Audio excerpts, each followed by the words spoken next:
What's good, YouTube? Quinn Wade Basketball Analysis coming to you with a quick video. I wanted to let you guys know I got some new merchandise available, not just t-shirt anymore. I got different type of t-shirts, different type of shirts and logos that you can purchase on my spread shirt, and also hoodies now. We have expanded and added more to the channel and more merchandise for the brand.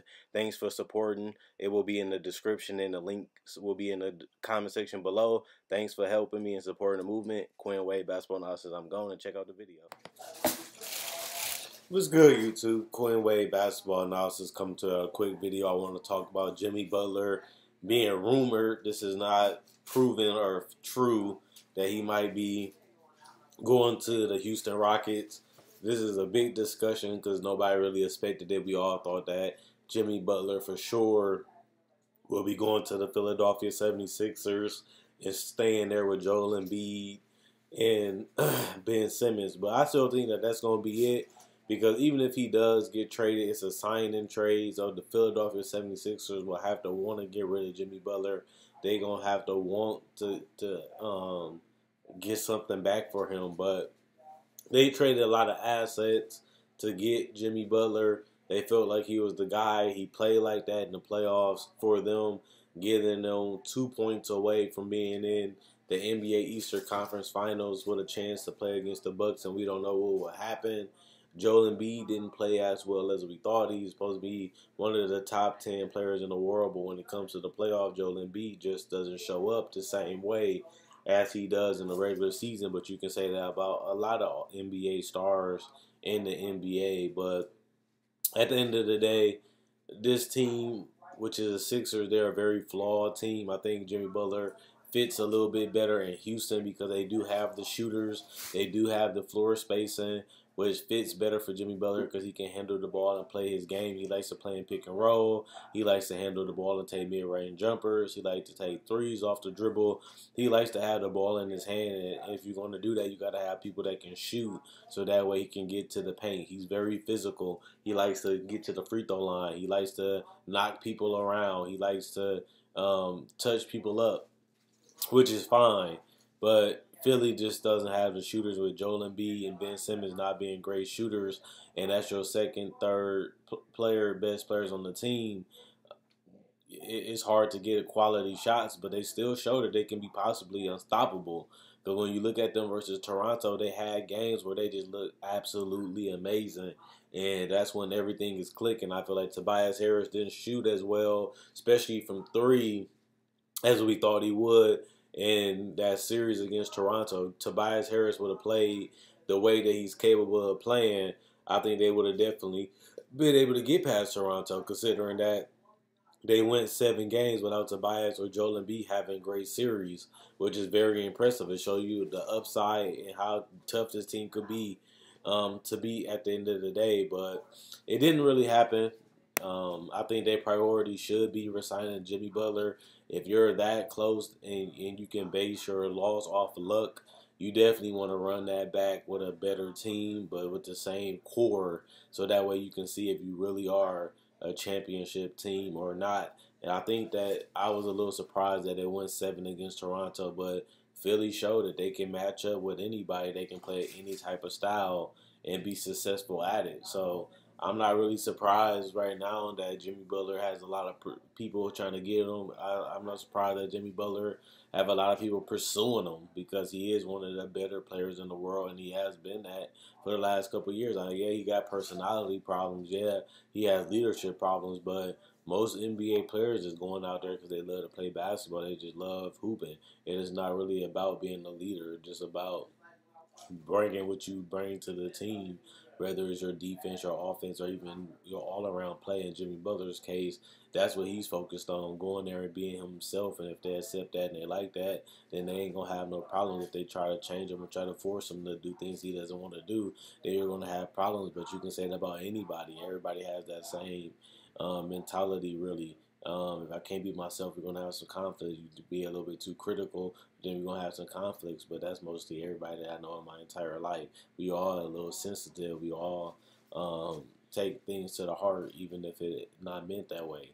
But I think people have been overrating Jimmy Butler as a person, because when he was in Chicago, he does one or two things and people got this judgment over him. And he helped that team make it to the playoffs with and without Derrick Rose. He helped Minnesota take that next leap and become a playoff team. And they was a number 3 seed at one point before Jimmy Butler went down, and they fell all the way down to an 8th seed, and they still made the playoffs, and they still was able to win one game against the Rockets. And then he leaves this year, and they're not even in the playoffs, and neither is the Chicago Bulls. It show you the type of player that Jimmy Butler is. That people don't look at Jimmy Butler as one of the top 10 players in the NBA, but when you look at his ability to score, handle the ball, play defense, shoot threes, shoot mid range, and get teammates open shots, he's a superstar caliber player. I know you don't think about Jimmy Butler as a LeBron, a KD, or Kawhi Leonard, but he's not that far behind. And if he has the right talent and the right coach and the right personnel around him, he can really make, like we've seen with Philly, he can really make it close enough to where you can beat these guys, but he needs other guys to help him out and step their game up so that way they can win. But a guy like Kevin Durant and Kawhi Leonard might need less talent, but that doesn't mean that Jimmy Butler can't be your best player on the best team and you can win the title. It's just how you build it. It's just how you mesh him with the right talent to get the best out of him and the best out of his teammates, and that's up to the coach and the GM to do. So I think that at the end of the day, I'd be surprised if he go to the Rockets. I don't think it's as bad as a fit as people think. I think that with the shooting and the ability to play with James Harden that can shoot off the ball, Chris Paul can shoot off the ball, and they both can handle the ball and create shots for Jimmy and other guys on the court. I think having that third ball handler ain't terrible, especially because Jimmy Butler is a wing player. He can play the 2 or the 3, and he can guard those positions, and he can score against anybody because he is 6'7". He's a legitimate forward. He's a legitimate guard if that's what you need him to do. But I do think Houston should try to do something else. I think that Jimmy Butler ain't the perfect fit with them. I think they got to find other players when you're trying to get rid of Eric Gordon, PJ Tucker, Capella.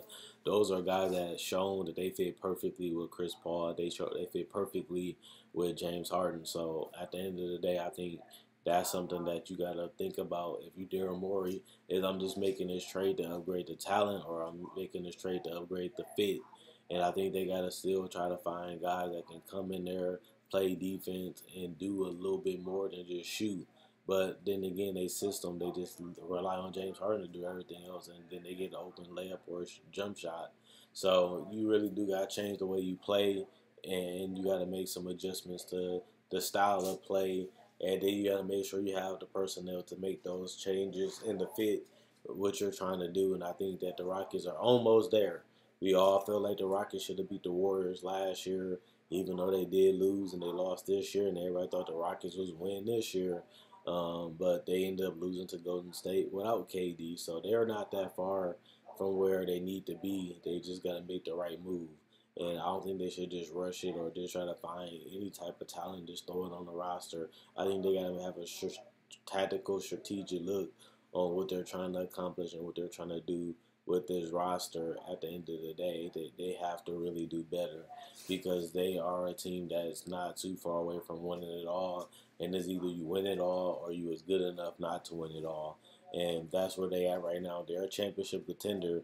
They legitimately a championship contender, but will they win a title with James Harden is a legitimate question because now with AD going to the West, now they have another threat of a team that they got to beat to get to the NBA Finals. And then you look at other teams, it's free agency.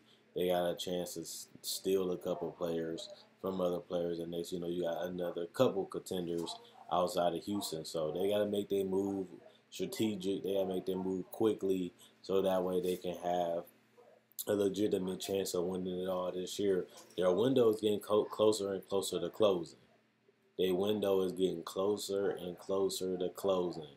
And James Harden can only do so much. James Harden can only carry them so far. But at the end of the day, he's going to get hurt. He does a lot of physicality. He gets a lot of contact. He takes a lot of falls and a lot of hits. And he's getting older. He's getting closer to 30 than he is to 21. So they got to think fast and make these adjustments and take advantage of Kevin Durant and Klay Thompson being out and try to win this title just like the Raptors did. The Raptors played well. They put themselves in positions to win. They closed out games. And now Kawhi Leonard is a two-time champion, two-time Finals MVP. James Harden has the ability to be a Finals MVP, and I feel like he played well this year in the playoffs, and they came close to beating Golden State, but close ain't close enough. It's either you win the title or you don't, and they gotta make this move with whoever it is, whether it's Jimmy Butler, whether it's Nikola Vucevic, whether if it's Kevin Durant, whether it's whoever it is, they gotta make a move that fits and make a move that can really take them to the next level.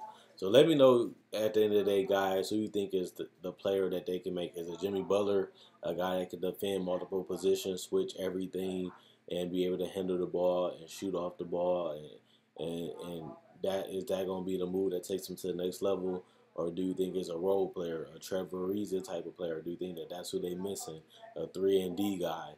Or do you think they need more of a superstar guy in Jimmy Butler? He's been rumored going to Houston for some years, and Jimmy Butler has still not went to Houston. Or do you think they just need to get rid of Capella and upgrade the center position?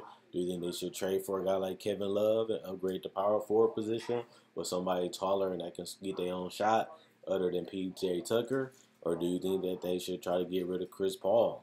Maybe he's the problem. But if you get rid of Chris Paul, you're not going to get much back because his contract is bad and you're trying to get rid of him. So you have to offload things just to get rid of his contract. And it might not make you better. It might make you worse. Whatever you feel, let me know in the comment section below. Houston is right there with any other team that can win a title. But can they do it? That's going to be the question. And they're running out of time. As James Harden gets older, they only got so much time before their window is closed in Houston. And then they got to go back to rebuilding or retooling. Either way, they right there, and they one move away from taking the title from anybody in the NBA. Check out my Facebook page, analysisplayground.com. Link be in the description, comment section below. Check out my website, analysisplayground.com. Link in the description, comment section below. Thanks for everybody that likes on Facebook. Thanks for everybody that likes the videos. Thanks for everybody that comments. I like the activity that you guys have shown. I answered comments that make sense, if that makes sense. And also, at the end of the day, if you like this video, check out my older videos on my channel. I have many playlists. I break down rookies. I break down players. I break down summer league. I do cover the draft, and I got a mock draft up already. Not only that, I do podcasts, and I also talk about the game of basketball, whether it comes to summer league, free agency, trade deadline, buyouts, and also I cover top 10 discussions and stuff like that. So you like this type of video, you like the NBA, check out my older videos and my playlists. I enjoy making these videos. You guys enjoy watching. I'm gone.